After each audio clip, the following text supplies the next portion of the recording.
네, 조금 전 JB타임즈에서 전해드렸죠. 서울중앙지검 수사팀이 김건희 여사 명품백 수수 사건에 대해서 무혐의 결론을 내렸다고 합니다. 자, 평가가 좀 필요한데요. 검찰 출신인 박은정 조국혁신당 의원 연결해서 들어보도록 하겠습니다. 나와 계시죠? 네, 안녕하세요. 네, 예상하셨습니까? 예, 당연히 예상했고, 권익위에서 종결 처분할 때 그게 시그널이었거든요. 네, 이것은 이제 10년 전에 그 김학의 차관 동영상을 보고도 김학의 아니라고 했던 불기소 결정했던 이후에 네.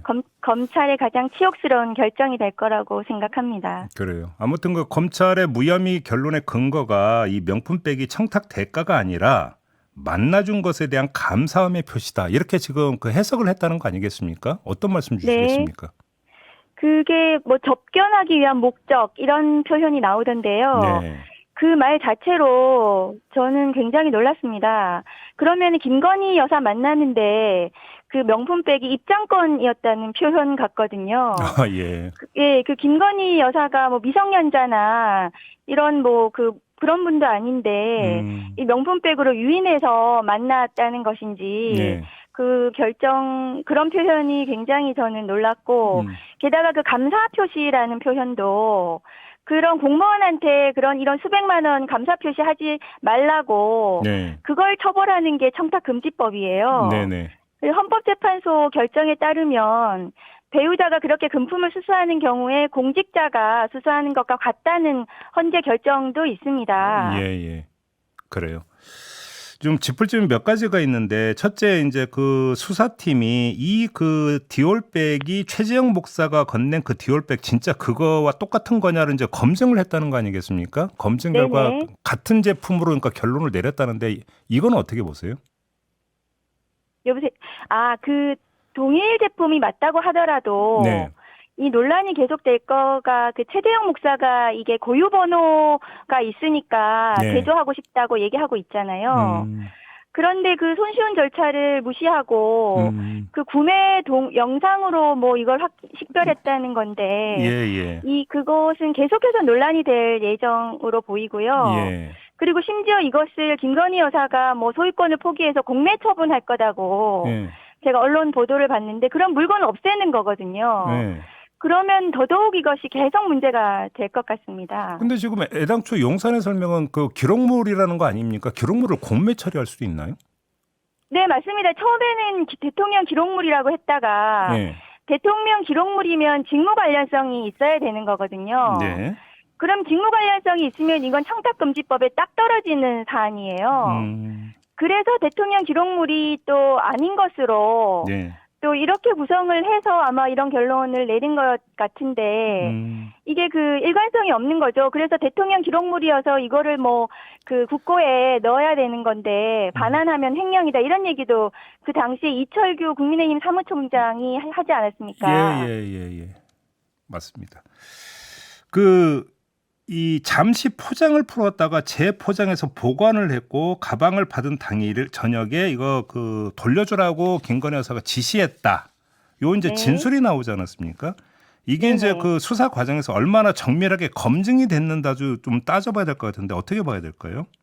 그 말이 사실이라고 하더라도 받은 이상 이것은 뭐 범죄 성립에 지장이 없고요. 네. 정삼 창작 사유일 뿐이고 너 반환 지시했다는 건 나중에 만들어진 진술일 가능성이 높다는 게 제 판단이에요. 예. 최초에 나온 얘기가 아니기 때문에. 그리고 이거를 뭐 대대적으로라고까지는 아니어도 휴대폰이나 이런 걸 압수수색해서 당시에 정말 반환 지시를 했는지 이런 물적 증거가 있어야 그 말을 예. 그래도 정상 참작 사유로 인정을 할 수가 있겠죠. 예. 그냥 단순히 말만 가지고는 그 굉장히 비상식적인 논리 같습니다. 그래요.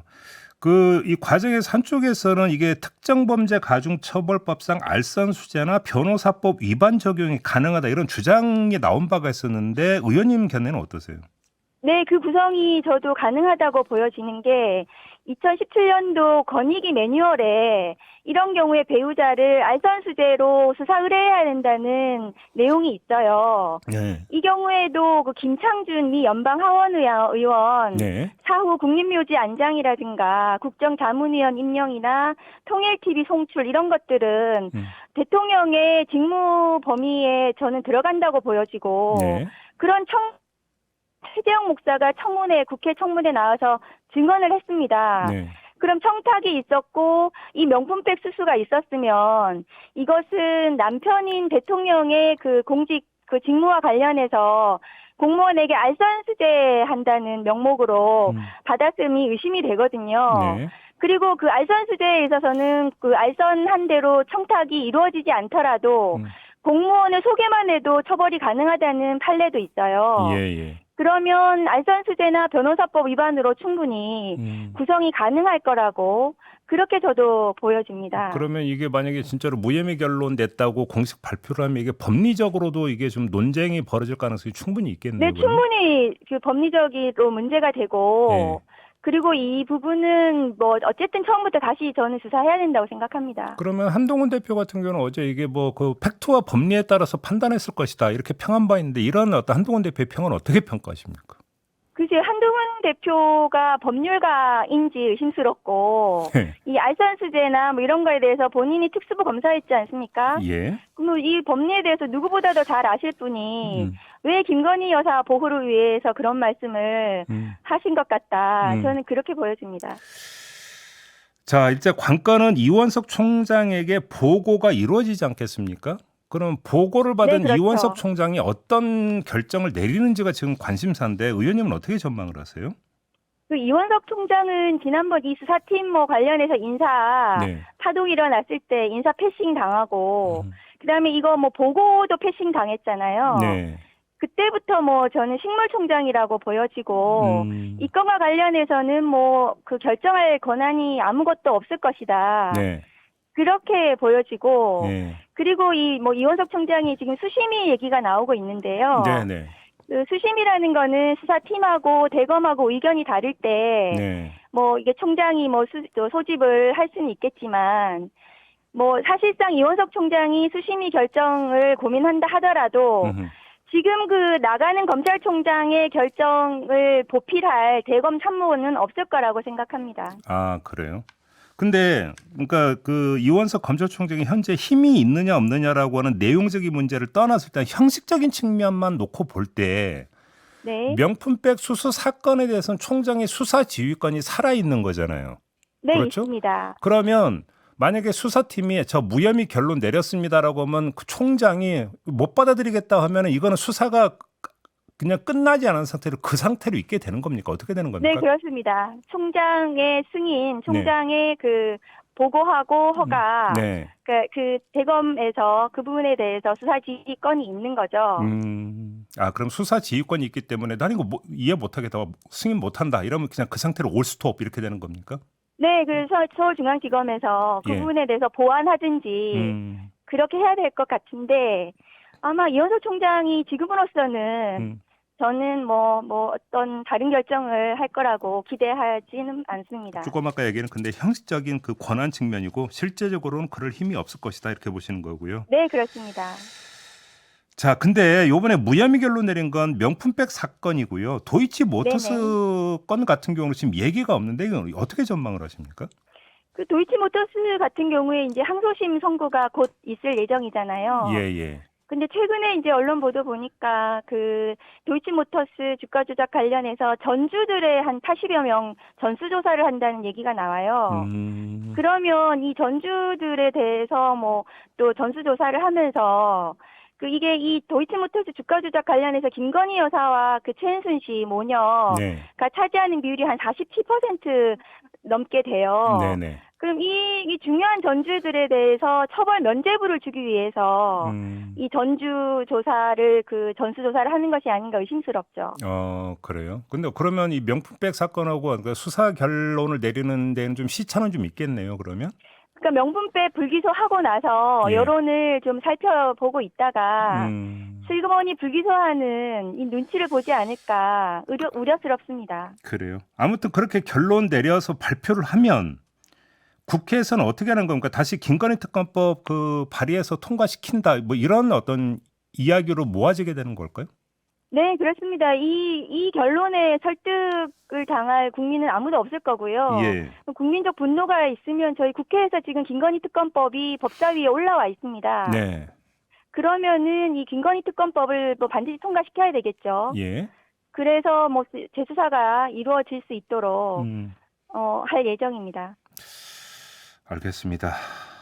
고 의원님 연결한 김에 네. 의원님께서 최근에 어떤 말씀을 하셨냐면 윤석열 대통령이 최상병 특검법 또 거부를 하면 헌재에 권한쟁의 심판을 청구하겠다 이런 말씀을 하신 바가 있어요. 네네. 이게 지금 권한쟁의 심판 청구가 성립이 되는 건입니까? 네, 저는 그렇다고 보여지고 예. 조국혁신당에서 지금 윤석열 대통령 최희병 수사 외압 관련해서 그 규정에 직무 관련 있는 자는 회피하도록 이런 규정을 박아놨어요. 네네. 그렇다면은 이 규정, 이 법률안에 대해서 거부권, 제2요구권을 행사할 권한이 있는지, 그 권한 범위 내에 있는지 저는 충분히 헌법재판소에 예. 권한쟁의 심판 대상이 된다고 생각합니다. 근데, 그리고 예. 헌재에서도 이게 이해 충돌이 직접 되지 않습니까? 네. 대통령이 수사 외압을 행사했는지 여부가 이 수사 대상이기 때문에 네. 저는 이 헌재에서도 쉽사리 이것을 기각할 수 없을 거라고 생각합니다. 근데 사실 최선은 또 거부권을 행사하는 상황을 미연에 방지하기 위해서 여야가 합의하는 거 아니겠습니까? 네, 결국 그렇습니다. 관건은 한동훈 대표가 그 이야기했던 제3자 특검법 지금 민주당은 받겠다고 했으니까 조국 대표도 그러니까 같은 입장이잖아요. 그런 표명한 걸 네네. 알고 있는데 결국은 지금 한동훈 대표가 애당초 공언한 대로 하느냐 마느냐 이게 지금 관건 아니겠습니까? 어떻게 전망을 하십니까? 저는 처음부터 한동훈 대표가 이 그 제3자 추천 특검법은 전당대회 선거용이었을 것이고 네. 그 표를 얻기 위해서 음. 실제로 대표되고 나서 한 달 동안 지금 추진한 게 없잖아요. 네. 지금도 뭐 제보 공작도 넣어야 된다, 뭐도 해야 된다 이런 조건을 붙이면서 네네. 그 계속 지지부진하고 있고 예. 그래서 저는 한동훈 대표는 의지가 없고 국민의힘 입장에서도 대통령 눈치를 봐서 네. 이 제3자 추천이건 뭐건 간에 최병 특검법을 추진할 동력도 없고 의지도 없다고 저는 생각합니다. 그러면 지금 그 한동훈 대표와 이재명 대표의 그 회담이 20일로 일단 날짜는 잡혔는데 실제로 네. 열릴지는 좀 더 봐야겠습니다만 네네. 설령 열린다 하더라도 여기서 합의가 도출될 가능성 거의 없다고 전망하시는 거고요. 네, 저는 한동훈 대표가 이 최병 특검법을 뭐 대통령 의지에 반해서 이걸 제3자 추천이건 뭐건 간에 관철시킬 만한 네. 그런 지금 뭐 국민의힘을 그만큼 장악하고 그런 역량이 되지도 않을 뿐더러 네.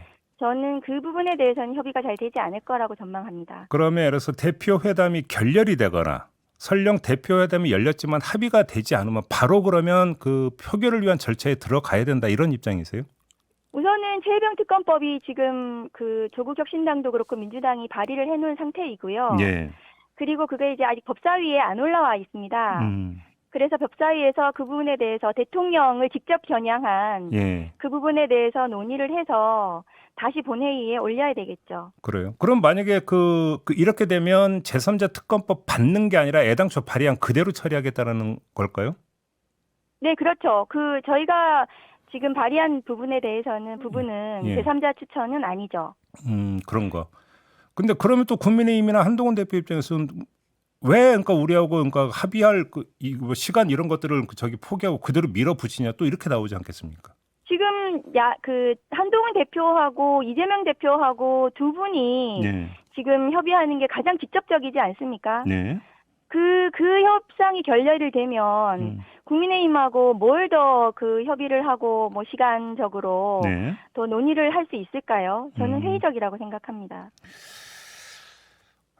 알겠습니다. 그 의원님 연결한 김에 네. 검찰 출신이기 좀 다른 사안도 좀 같이 좀 여쭤볼게요. 지금 조국 대표도 지금 뭐 이제 그 이야기가 나왔는데 그 문재인 전 대통령 전 사위 문제 있지 않습니까? 네. 검찰이 다시 수사 속도를 올리고 있는데 이건 어떻게 평가를 하십니까? 그냥 그 전 정부에 대한 수사를 끝도 없이 지금 뭐 검찰이 하는 것은 보복 수사다 이런 지금 국민적 비난이 있잖아요. 예. 그리고 이 사건이 뭐 언제적 사건인데 예. 그또 묵혀가지고 있다가 음. 지금 이제 조국 대표가 제3당 대표가 되셔가지고 음. 그 지금 어쨌든 의정 활동이 바쁘신데 네. 이것을 뭐 전주에 오라가라 예. 이렇게 또 부르는 것 자체가 예. 저는 굉장히 검찰의 정치적인 행위로 읽힐 수 있다. 이렇게 보입니다. 그러면 정치적 목적이 뭘까요? 그 전 정부 흠집내기인 거죠. 예. 지금 대통령 지지율이 어떻게든 안 나오고 있지 않습니까? 예. 그래서 어쨌든 검찰권을 뭐 과도하게 행사해서 전 정부도 흠집내고 야당에 대해서도 계속해서 수사로 예. 이것을 뭔가 이렇게 그 대통령의 지지율을 좀 이게 그 좀 이렇게 올리려는 예. 그런 걸로도 또 의심스러워요. 사실은 아무 뭐 다른 뾰족할 수가 없으니까요. 그래요. 그래요. 알겠습니다. 이 문제는 어떻게 그 교섭단체 구성 요건이 있잖아요. 네. 요 얘기는 혹시 좀 민주당하고 얘기되고 있는 게 있습니까? 어제 조국 대표하고 이재명 대표가 만나셨어요. 예. 그리고 이제 동지적 관계다 이렇게 확인하시고 어쨌든 윤석열 정권 조기 종식 그 정권 교체에 의기투합하셨거든요. 네네. 저는 어제도 이제 교섭단체 얘기도 나누셨고 그래서 저는 긍정적으로 기대하고 있습니다. 그리고 예. 지금 또 하문화 원내대표가 이 민생을 위한 공동교섭단체 이런 부분도 좀 알겠습니다. 고민하고 추진하고 있는 것으로 알고 있어요. 예, 예. 그래서 교섭단체 문제도 어쨌든 국회 내에서 뭐 긍정적으로 해결해야 할 거라고 저도 기대합니다. 알겠습니다. 자, 말씀 여기까지 들어야 될 것 같네요. 고맙습니다, 의원님. 네, 감사합니다. 네, 박은정 조국혁신당 의원이었습니다.